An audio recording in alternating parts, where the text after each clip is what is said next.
বেদুরিয়া ইউনিয়নের একটা অংশ চরচটকিমারা একটা বিচ্ছিন্ন এলাকা।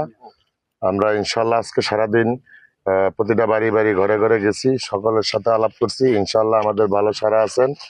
যদি 12 তারিখে ইনশাল্লাহ সুস্থ ভোট হন তাহলে আমরা বিপুল ভোটে বিজয় হবে ইনশাল্লাহ। আল্লাহর রহমতে পার্থ ভাই এবং নাজির রহমান মঞ্জু সাহেবের এই চটকিমারায় অনেক অবদান আছে, যেটা হলো মেহেন্দিগঞ্জ জেলারা এই চটকিমারার মানুষকে অনেক হয়রানি করতে চেয়েছে, পারে নাই। শুধু একমাত্র নাজির রহমান মঞ্জু এটার ভিতরে হাত দিয়ে রাখছিল। তারই অনুসারী যারা আছেন এবং তারই সন্তান হিসেবে ব্যারিস্টার আন্দালিব রহমান পার্থ ভাইকে অত্যন্ত প্রাণ হৃদয় দিয়ে ভালোবাসেন।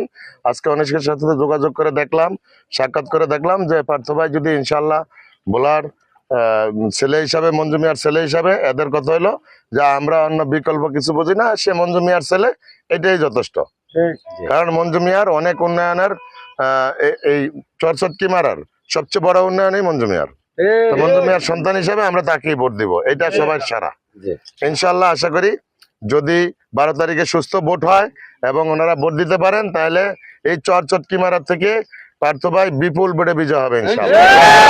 নির্বাচনী আচরণ বিধি লঙ্ঘন হবে এরকম কিছু কথা আমরা বলতে চাই না, তবে আমরা এটা বিশ্বাসী যে আন্দালিব রহমান পার্থ ভাই ইনশাল্লাহ সে ভোলার নিজ মুখে বলেছেন যে ভোলা সিঙ্গাপুর না করতে বলো, সিঙ্গাপুরের মতো করবো ইনশাল্লাহ।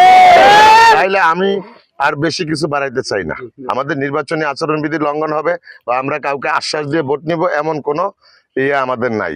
আমাদের ওই সমস্ত কথা ছাড়াই ইনশাল্লাহ আমরা ভোটে বিজয় হবে ইনশাল্লাহ। ভালো, যথেষ্ট সারা দিচ্ছেন ইনশাল্লাহ।